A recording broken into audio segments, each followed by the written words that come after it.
The national political circus has largely moved on from Iowa, but at the State House, lawmakers have been steadily moving through the legislative session. We'll explore potential outcomes as we sit down with Governor Kim Reynolds on this edition of Iowa Press. Funding for Iowa Press was provided by Friends, the Iowa PBS Foundation, the Associated General Contractors of Iowa, the public's partner in building Iowa's highway, bridge, and municipal utility infrastructure. I'm a dad. I am a mom. I'm a kid. I'm a kid at heart. I'm a banker. I'm an Iowa banker. No matter who you are, there is an Iowa banker who is ready to help you get where you want to go. Iowa Bankers, allowing you to discover the genuine difference of Iowa banks.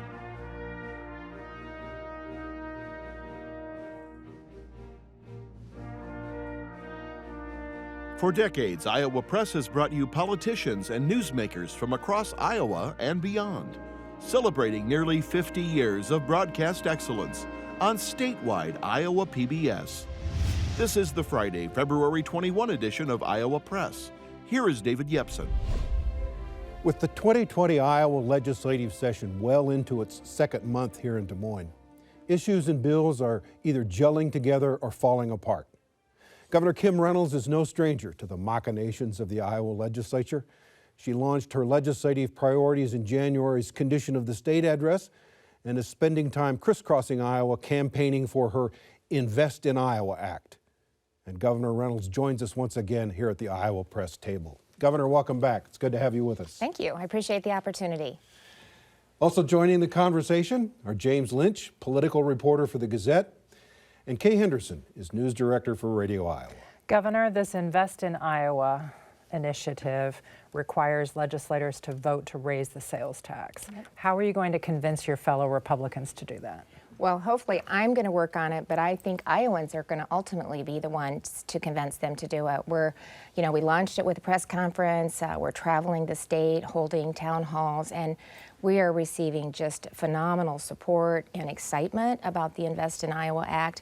It's an overall tax reduction, and I want to make sure that that's clear. I had no interest in raising taxes, so I said from the get-go, if we're going to take a look at finally funding the trust, then it has to be an overall net tax reduction, and the bill does that. And so what's been beneficial, I think, about holding the town halls is to really walk through all of the big things and priorities that we're able to address in the Invest in Iowa Act, whether it's continuing to address our uncompetitive income tax rates, whether it's fully funding our mental health systems and reducing the burden on property taxpayers, and really putting significant long-term and growing revenue into water quality conservation and outdoor recreation. And so it's exciting to talk about all those things, and we're receiving really good feedback. Oftentimes, governors propose tweaks once they've had a proposal out in the ether for a while, and they get feedback not only from Iowans but from legislators. What sort of tweaks are you proposing to make it more attractive to legislators to pass? Well, I also said, this is a place to start. This is a place to start the conversation. And so probably the one thing I've heard some things about has been just the funding of mental health. So we take it from 4728, that's close, what's the current levy is right now, down to 1250. And that's property tax. And that's property tax. And so that's where we get the reduction on property tax, the burden on property taxpayers, and then it shifts the funding to the state general fund. So I know ultimately a lot of individuals would like to get the entire funding of mental health off of the property tax system. This is a service. We're one of the few states that actually funds mental health through the property tax system, and so I think it's appropriate that we do that. So that's something we can continue to take a look at, and we're open. But right now I haven't had a lot of suggestions. They bring up the reallocation of the formula, but when I walk through, this is the first time anybody's even been willing to bring it up. This is new money. We had to bring both parties together and figure out what was palatable to really start to move it forward, and this is where we end up. And when we talk about each one of the 7 buckets getting additional funding, they're shaking their head and recognizing that it does make a difference going forward. Let's talk about that formula. The dead zone in the Gulf of Mexico isn't going away, and one of the concerns of environmental groups is that you're not putting enough of this money, new money, into water quality efforts. You're using existing funds that have been appropriated. Are you putting enough money into water quality that we're actually going to make progress? I mean, Iowa State researchers say this is a 45-year process. Are we making progress? Well, is it enough money? Well, no money. You know, this is a lot more than not doing anything. And we've, you know, one of the first bills I signed in 2018 was House File 512, and that put a long-term dedicated and growing revenue source into water quality efforts. But I think it still was about $282 million over 12 years, and then we're able to leverage private sector funding with that. So this has approximately $93 million of new funding that can go into water quality, conservation, and outdoor recreation. And as I looked at the breakdown, almost every aspect of whatever bucket you're in has some form of water quality in it, some water quality piece that is a part of it. And so it's $172 million that go to water quality, conservation, outdoor recreation. Of that, $93 million is new funding. That's a significant increase. And in addition to that, it extends REAP for 30 years, which is another avenue for water quality and local projects to take advantage of, outdoor recreation parks. It extends that for another 30 years and increases the amount of funding that goes into that from what's traditionally been funded with REAP. So, you know, I think it's a step in the right direction. And Secretary Naig, you know, he talked about this puts the nutrient reduction strategy on a whole new trajectory on what we're trying to do with water quality. Most of that, though, is voluntary. Do we need some benchmarks so that there's a public accounting of the progress we're making? Well, there is some in the nutrient reduction strategy. This actually came up at the town hall yesterday. We had a great conversation with that. I invited both of the individuals that asked that question to sit down and take a look at what the accountable measurables are already in place in the nutrient reduction strategy, and what are some other things that we need to add. But, you know, we're not doing our job of telling the story if we don't acknowledge the amount of private sector money that is going into conservation practices, whether it's cover crops or edge of field or grassy waterways or bioreactors. This gives us an opportunity to identify programs that are working and look for ways that we can scale those across scale those in Iowa. Lots of other issues we want to get to, but I do want to make sure that I understand what you said a few moments ago. In this Jenga tower that is the Invest in Iowa initiative, if you pull out the part about property taxes supporting mental health, you would maybe have the state more aggressively take over the entire mental health? Well, and I said that's part of the discussion. I said I don't want to go in and just say I'm drawing a red line in the sand and here's where we're going and it's my way or the highway. That's just not how I operate. I said this is a great place to start the conversation. I think this is, it's big, it's bold. We do bold things in Iowa. It addresses a lot of concerns that I hear about as I travel the state. So let's talk about that and see what it looks like. How do we work together with our mental health regions, our county, and the state? And I think, you know, everybody has a little bit of skin in the game right now with the proposal that we've put forward. And that doesn't mean even if this is where we land for right now, that we don't continue to take a look at that moving forward. When we did the comprehensive reform with the adult mental health system and then put the children's mental health system in place, we're learning as we start to implement some of the like the access centers or some of the initiatives in that. So we'll get better as we start to implement some of those and start to understand what that funding mechanism needs to be and where it's appropriate for it to be. Well, moving on to other issues. This past week, James and I were told by legislators that they are waiting for you to make a public statement about the acceptable level of THC that would be allowed in the licensed medical marijuana products that are available for sale in Iowa. Yeah. What level is acceptable Well, to you? I'm comfortable with where the board ended up. So they just met, and I think that might be similar to what the House bill just passed through committee. It is the 4.5%, but they felt that by their compromise to some of the higher levels was to, if they felt that the 4.5 wasn't working, that they could go back to the doctor and say that there was an opportunity to increase it, or if an individual was terminally ill, that released that cap or gave them the opportunity to do some more with that. So I feel like that was a compromise that was made by the cannabidiol board.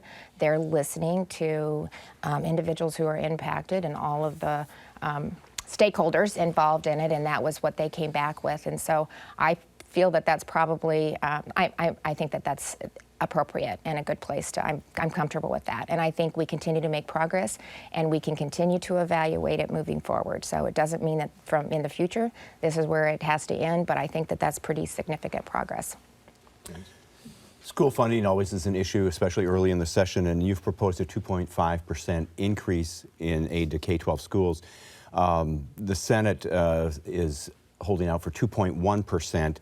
Do you split the difference here, or are you stuck on 2.5? And no, and I said even when I put the 2.5 out there and then some additional funding for transportation equity, and this is what we did last year. It was a little over $103 million of new money into our pre-K through 12 education. And so that's where I'd like to be. I don't care how they get there. They've added some per pupil equity funding as well as transportation. So as long as we end up around the $100 million of new money, then I'm good with that. So, and I think we're close to that.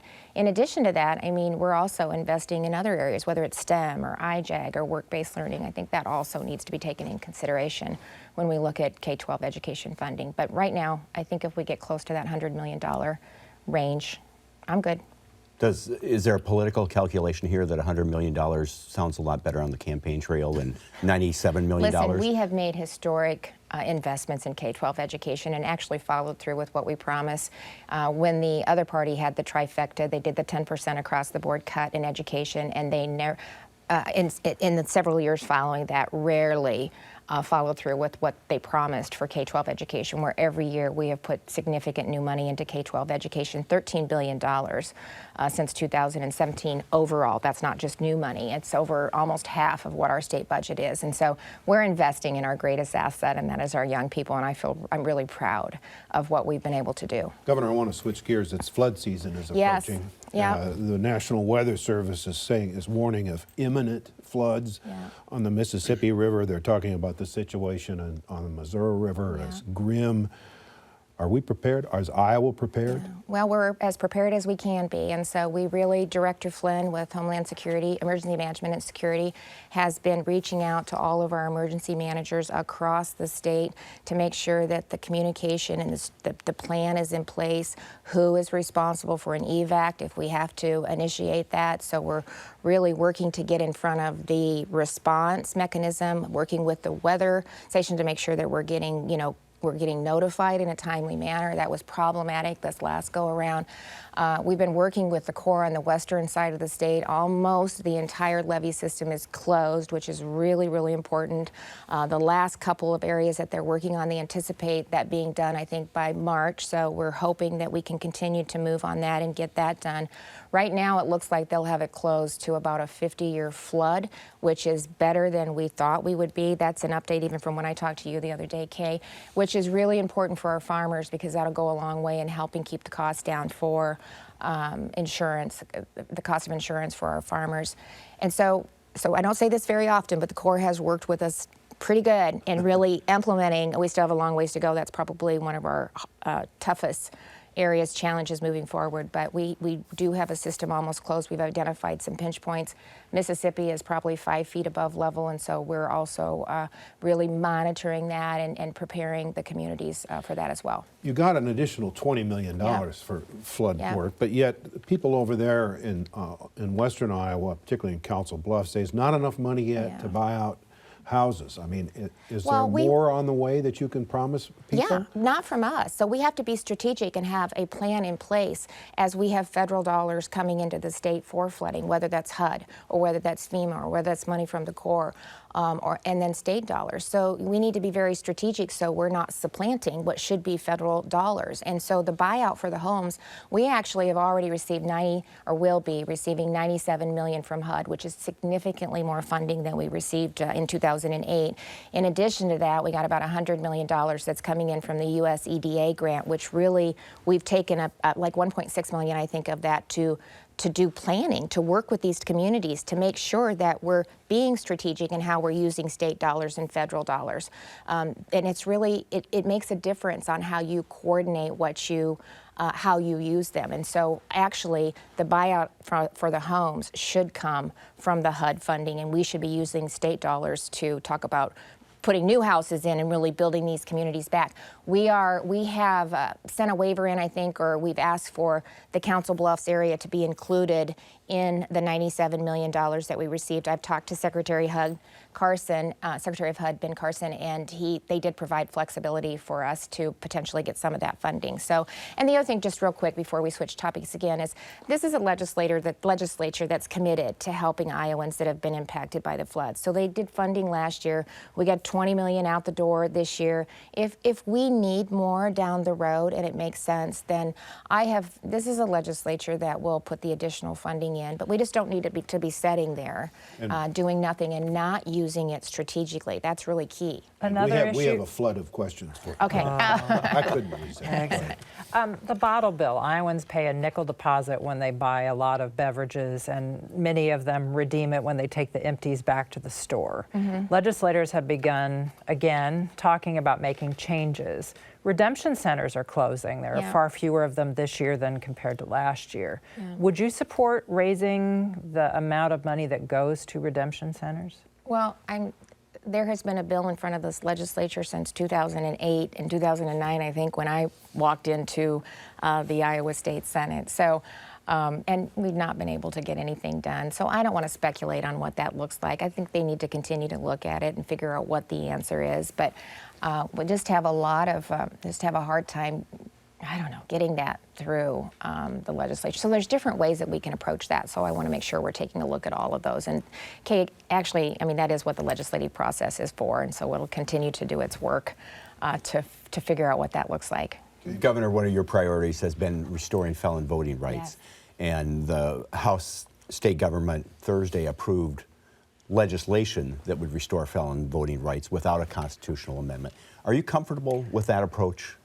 I'm focused on you're talking about the House bill, correct? Right. Yeah, so we'll see where that goes. I'm focused on, getting the amendment through and making sure that we remove the permanent ban on on felons. So I'm really focused on getting that done. We've had some really good conversations, and that's where we're actually working with the Senate. The bill also passed out of the Senate subcommittee to address some concerns that I knew both the House and the Senate had on exemptions and how we would address some of their concerns. And so that passed out of the Senate, and that's probably where we're focused right now. A federal court ruled this week that Florida, which went the constitutional amendment route on restoring felon voting rights, can't ban felons from registering to vote, even if they haven't paid their fines and made restitution. Does that complicate things, or does that clarify it for Iowa? Well, I think, I want a clean amendment, and so I'm really focused on keeping it intact the way that it passed the House. And then we'll work through statute to address some of the concerns that the legislators have raised to me, and I think publicly. The bill that passed the subcommittee, or the committee in the Senate, passed with great bipartisan support, and so that's something that I could support and get behind to continue to advance the constitutional amendment that I'm working on.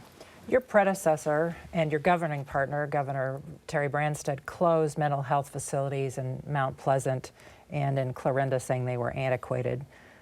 Your administration is now dealing with a federal investigation of Glenwood Resource Center, which cares for people with disabilities, profound disabilities. Is it time to close that facility? Well, first of all, we're focusing on getting it turned around and addressing some of the concerns that we've heard. And I want to take this opportunity to thank Director Garcia and her team and the individuals at Glenwood and Woodward that are stepping in and doing everything that they can to make sure, most importantly, that the residents are receiving the care that they're receiving. And we're making a lot of significant changes. And so that's our focus right now. We're going to, address some of the concerns, continue to make changes there, make sure that the residents are getting the care that they need. Kelly is recommending a lot of structural changes, even in how they, who's responsible for the facilities and what does that look like. I think that's really important too. So right now we're going to focus on that and making sure that the residents are getting the care that they need, and that's probably maybe a conversation for down the road, but that's not where my focus is right now.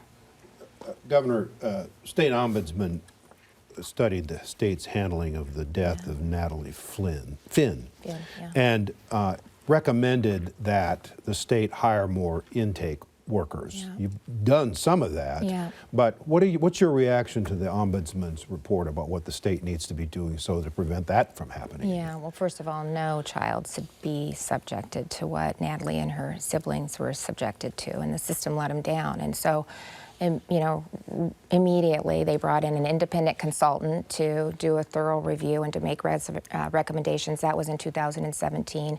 Several of those recommendations have been implemented. I appreciate the Ombudsman coming in and working with the Department of Human Services and doing a very serious review. I also appreciate them taking into account the things that have been changed since 2017. I know I've reviewed with the Director Garcia the recommendations that they put forth in the 14 recommendations and would agree with most of them, I think, for maybe one, and they feel like the legislature maybe needs to weigh in on that, but for the most part agree and are implementing a lot of the recommendations. So since taking office, we've added 89 new positions, to new intake positions. So that's a step in the right direction. We're still not where we need to be. I know that. We need to look at how we can continue to probably bring more people in. We're experiencing a little bit of the same thing every other industry is experiencing, and that's just a workforce shortage. So we're struggling through that, but we do agree that they need to increase. But the other thing that we need to do, which is as important, I believe, is to take advantage of technology and really give our these workers are working hard, they're doing the best job possible. We need to make sure we're giving them the tools to do their job. And we significantly changed the intake process, populating a lot of the information, linking to historical information. So even if it's been rejected, so if it had been rejected a couple times, that now pulls that into the intake process. And that allows us to say, oh, there's a pattern here, something's going on. So that's a part of the conversation as we move forward with that. James? Proposal to regulate mobile home park owners died this week in the legislature, and some legislators say they'll look for opportunities to tack protections onto other legislation. Are there some things that you're looking for that you would accept in terms of protecting mobile home park residents from predatory owners? Well, I thought actually they had done a good job of working on this over the interim. It was my understanding they have held several stakeholder meetings to try to come to some consensus. Something needs to be done. You can't have them come in and increase the rates at the rate that they did. And so we'll continue to let the legislators work on it and see what comes of that. I guess I was a little bit surprised that it didn't make it through. So I'm sure they'll continue to work on it and see, where, I don't know where the big concerns were at. I haven't had a chance to really delve into it, except for that I know that, I had a lot of bipartisan support looking at the issue and trying to come to some consensus to address it. This past summer, you told us you're comfortable with counties passing local ordinances for wind turbine placement. The state for several decades has regulated the livestock confinement industry and not let counties have local ordinances. Why one and not the other? Well, right now it seems to be working. So you have some areas that agree with it. You've got farmers that see it as supplemental income and are very open and welcome to having that be a part of their ag operation. You have counties that think it's a great idea because it's helping with some of their budgetary concerns. And you have counties that say it's too much. And so right now I think it's working. And so I'm not interested in changing that right now because you have seen a couple different counties take a pause on it. So to me it says that the process is working, and where counties that don't want it, they have an opportunity to do that, and those that do are going to continue to move ahead. We've talked about the children's welfare. Let's talk about nursing homes. Federal government has been critical of Iowa's nursing home inspection process. What's the plan to beef up the inspections and the frequency of inspections at nursing homes? Well, I think, Larry is continuing to review the process at the Department of Inspection and Appeals. And again, I think he's trying to work with the federal government, trying to look at what makes sense as far as when you get into the homes, what the survey process looks like. Cross-training, again, it could be potentially a people person as well, but they're doing exactly what they need to be doing, and that's to continue to evaluate the process, look, make recommendations on what makes sense. How long do you evaluate the process before you put a plan in? Well, it never stops. They are changing, and they have been making changes, and sometimes you don't correct those overnight. So they have working with CMS and Region 7, they changed some of the processes, and they've been able to incorporate that. So I don't think you ever stop reevaluating and reassessing and making, even if it's little changes along the way, it impacts the overall process. So we're going to continue to work on it and make sure that we're keeping our some of our elderly and vulnerable Iowans safe. Governor, we've got only 1 minute left. I wanted to ask you about the state's privatization of Medicaid. Yep. We're into the 4th year of that, Yep. And yet the state, you've had to, are withholding money from Iowa Total Care because they're not reimbursing people fast enough. Are you approaching a point where you're saying this experiment with privatization has not worked? No, I mean, it's still relatively new. I think we've turned a corner by putting the necessary funding into the program, by making sure that we're holding the MCOs accountable. I actually had the opportunity to talk to the CEO of Iowa Total Care. They were just, it felt horrible, but the process worked again. And so they have a certain amount of time to get it corrected, to make sure that it's corrected going forward. I've said from the very beginning, I'm not going to have the individuals who are providing these services to Iowans not be paid in a timely manner. And I wanted them to know that we have processes in place to make them accountable if not. And we've done that. It's working. They'll have it fixed, and we're going to continue to monitor the system. We just can't go back to fee-for-service. It's just not, it's not feasible. And Governor, I'm accountable for the time. Okay. And we're out. I could tell when you were leaning in that I needed to talk faster. Thank you for being with us. Yeah, Appreciate thank you. it. Iowa Press will be on hiatus over the next 2 weeks as we step aside for Iowa PBS coverage of the girls' high school basketball championships and special festival programming. So we'll return to our regular Iowa Press schedule on March 13th. For all of us here at Iowa PBS, I'm David Yepsen, and thanks for joining us today.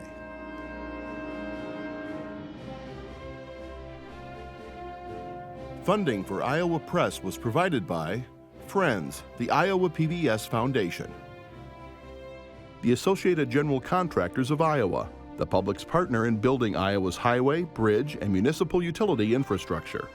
I'm a dad. I am a mom. I'm a kid. I'm a kid at heart. I'm a banker. I'm an Iowa banker. No matter who you are, there is an Iowa banker who is ready to help you get where you want to go. Iowa Bankers, allowing you to discover the genuine difference of Iowa banks.